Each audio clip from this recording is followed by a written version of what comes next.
दोस्तों, इधर middle east के अंदर इजराइल और ईरान के बीच तो जंग चल ही रही है। लगातार आप लोगों को ताजा अपडेट बता रहा हूं। रात जो कुछ हुआ है इन दोनों देशों के बीच, उसके ताजा हालात भी आपको इस वीडियो में बताऊंगा। लेकिन पहले आपको मैं उत्तर कोरिया की तरफ लिए चलता हूं। और ये जो खबर मैं आप लोगों को बता रहा हूं वो इसलिए बताना जरूरी है क्योंकि यहां पर भी अमेरिका अपनी टांग अड़ाए हुए है। दरअसल खबर ये आ रही है कि उत्तर कोरिया ने दक्षिण कोरिया के ऊपर कल 10 रॉकेट छोड़कर हमला किया। उत्तर कोरिया किम जोंग उन वाला, जिसको अमेरिका ने तानाशाह बना रखा है। किम जोंग उन अमेरिका का बहुत बड़ा दुश्मन है, जापान का भी बहुत बड़ा दुश्मन है और उत्तर कोरिया की दक्षिण कोरिया से बहुत टाइम से जंग भी चल रही है। किम जोंग उन उत्तर कोरिया वाला दक्षिण कोरिया को अपने कब्जे में करना चाहता है और दक्षिण कोरिया उसको अपना हिस्सा मानता है। तो इसी मामले को लेकर और भी कुछ मामले हैं, इन सारे मामलों को लेकर दोनों देशों के अंदर जंग चल रही है। काफी टाइम से दोनों देश समय समय पर एक दूसरे के ऊपर हमले भी कर देते हैं और यहां पर भी मास्टरमाइंड कोई और नहीं बल्कि अमेरिका ही है। जिस जापान के ऊपर अमेरिका ने परमाणु बम गिराए थे, वो जापान भी आज अमेरिका के पीछे ही घूम रहा है। अब उत्तर कोरिया ने जब हमले किए हैं दक्षिण कोरिया के ऊपर, तो दक्षिण कोरिया ने धमकी दे दी कि अगर अब हमले किए उत्तर कोरिया ने तो अमेरिका उत्तर कोरिया को जवाब देगा, यानी किम जोंग उन को जवाब देगा। अब अमेरिका झमेले में फंसा है। इधर इजराइल और ईरान के बीच जो जंग चल रही है, वहां पर इजराइल अमेरिका को बुला रहा है। अब जब वहां पर जंग शुरू होगी, हालात हमेशा वहां पर बेकाबू रहते हैं और उत्तर कोरिया के पास तो भाई क्या है, आपको मालूम ही है, परमाणु बम जैसी चीज। तो अमेरिका और इजराइल, जिसको सन की तानाशाह कहते हैं, इस सनकी की अगर सनक गई तो ये कुछ भी कर देगा। अभी कुछ दिन पहले उत्तर कोरिया का डेलीगेशन ईरान भी आया था। ईरान से बहुत अच्छी दोस्ती भी है इस किम जोंग उन की। ईरान, उत्तर कोरिया, चीन और रशिया, ये 4 देश ऐसे हैं जिनकी काफी दोस्ती की चर्चा इस वक्त दुनिया के अंदर हो रही है। वैसे अब रूस का भी बयान आया है। रूस ने साफ शब्दों में कह दिया है अमेरिका से कि वो अपने दम पर ईरान के ऊपर हमला करने की कोशिश ना करे, सीधा ईरान के ऊपर हमला ना करे, वरना अंजाम अच्छा नहीं होगा। रूस के इस बयान से साफ जाहिर होता है कि अमेरिका अगर कूदता है डायरेक्ट जंग में, तो ईरान के जो देश हैं जैसे रशिया और चाइना, वो भी कहीं ना कहीं जंग में उतर आएंगे। इसीलिए अभी तक अमेरिका खामोश है, हमला नहीं कर रहा है, क्योंकि उसको भी लग रहा है कि ईरान के भी दोस्त हैं उत्तर कोरिया, चाइना और रूस, तो ये सभी लोग आ जाएंगे। लेकिन दोस्तों, एक हकीकत ये भी है, यहां पर आपको ये बात समझनी पड़ेगी कि भले ही कितने ही दोस्त हैं रूस और चीन, लेकिन ना तो वो ईरान को जीतने देंगे और ना ही वो ईरान को हारने देंगे। अगर हार जाते हैं तो अमेरिका इन देशों के ऊपर हावी हो जाएगा और मिडिल ईस्ट में अमेरिका की बादशाहत हो जाएगी, इजराइल की बादशाहत हो जाएगी और फिर चाइना और रूस का मिडिल ईस्ट के अंदर कुछ नहीं बचेगा।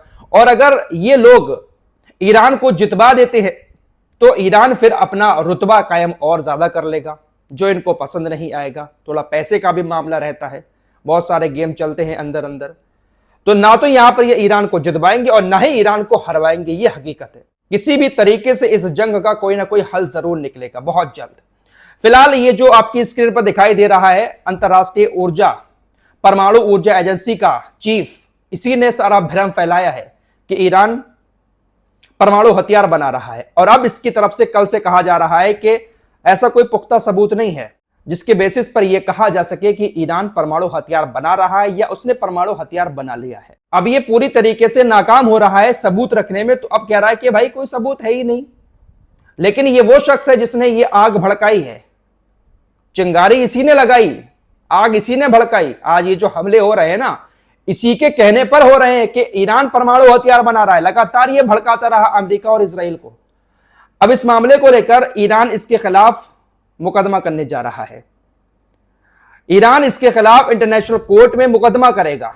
वैसे इसको तो शायद हो सकता है सजा मिल जाए, नेतन्याहू को भले ही कोई गिरफ्तार ना कर पाया हो, अगर ठीक से ईरान को कुछ और देशों का साथ मिला मुकदमे में तो शायद इसके ऊपर कोई एक्शन हो सकता है, क्योंकि इसी ने सारा भ्रम फैलाया है दुनिया के अंदर कि ईरान के पास परमाणु हथियार है। फिलहाल इसी बीच खबर आ रही है कि अमेरिका ने इजराइल को हथियार भेजना शुरू कर दिया है। पहले हथियारों को अमेरिका के विमानों से बेल्जियम तक लाया गया और उसके बाद फिर कार्गो जहाज के जरिए बेल्जियम से इजराइल तक हथियारों को पहुंचाया गया। बाकायदा ये खबरें अब सामने आ रही हैं। तो अमेरिका ने हथियार भेजना अब शुरू कर दिए हैं और अब उत्तर कोरिया और दक्षिण कोरिया के बीच भी अब तनातनी का माहौल देखने को मिल रहा है। वहां पर भी अमेरिका का नाम बीच में आ चुका है, तो अब अमेरिका वहां पर भी कुछ ना कुछ पंगा जरूर लेगा। वैसे डोनाल्ड ट्रंप पाकिस्तान के ऊपर काफी घी चिपड़ने में लगे हुए हैं। डोनाल्ड ट्रंप ने लंच पर बुलाया था, आपको याद ही होगा, आसिम मुनीर को लंच पर बुलाकर आसिम मुनीर से बहुत सारी उन्होंने बातें कही हैं। दोस्तों, पाकिस्तान अमेरिका के हमेशा साथ रहा है, चाहे फिर वो अफगानिस्तान की जंग हो, जहां पर पाकिस्तान की सरकार ने अमेरिका को अपने एरिया में बेस बनाने की इजाजत दी थी और वहीं से अमेरिका ने बहुत सारे हमले और कब्जाने की कोशिश की थी अफगानिस्तान को। एक बार फिर से अमेरिका यही चाह रहा है, क्योंकि ईरान और पाकिस्तान का बॉर्डर काफी करीब है, मिलता हुआ बॉर्डर है, तो वहां से ईरान के ऊपर हमले करना बहुत आसान हो जाएगा।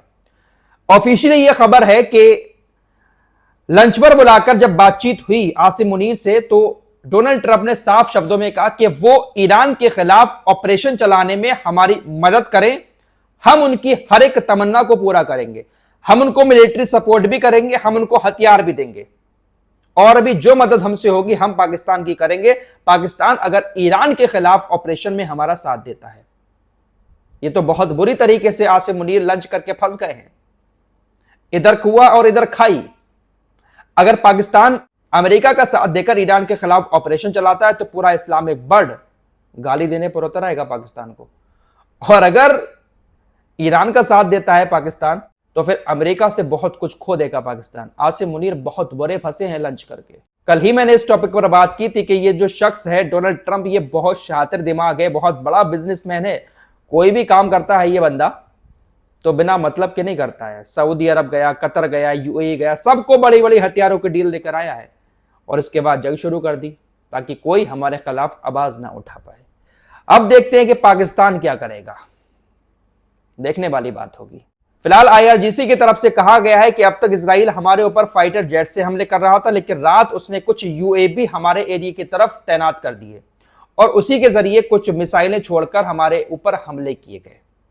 हो सकता है कि ये जो यूएवी अब तैनात की हैं यही अमेरिका ने भेजे हों, क्योंकि अमेरिका तो कुछ भी भेज सकता है इन लोगों को। तो ये जंग अब एक ऐसे दौर में पहुंच चुकी है जहां पर हमले दोनों तरफ से हो रहे हैं, लेकिन अमेरिका भी डायरेक्ट जंग में कूदते हुए काफी डर रहा है, क्योंकि उसको डर है कि रूस और चाइना फिर सामने आ जाएंगे। एक मीडिया हाउस है एनबीसी, उसने एक रिपोर्ट दी है कि कल ईरान ने जो हमले किए, जो मिसाइलें ईरान की इजराइल के अंदर आई, उन मिसाइलों को इजराइल का एयर डिफेंस सिस्टम सिर्फ 65% रोक पाया।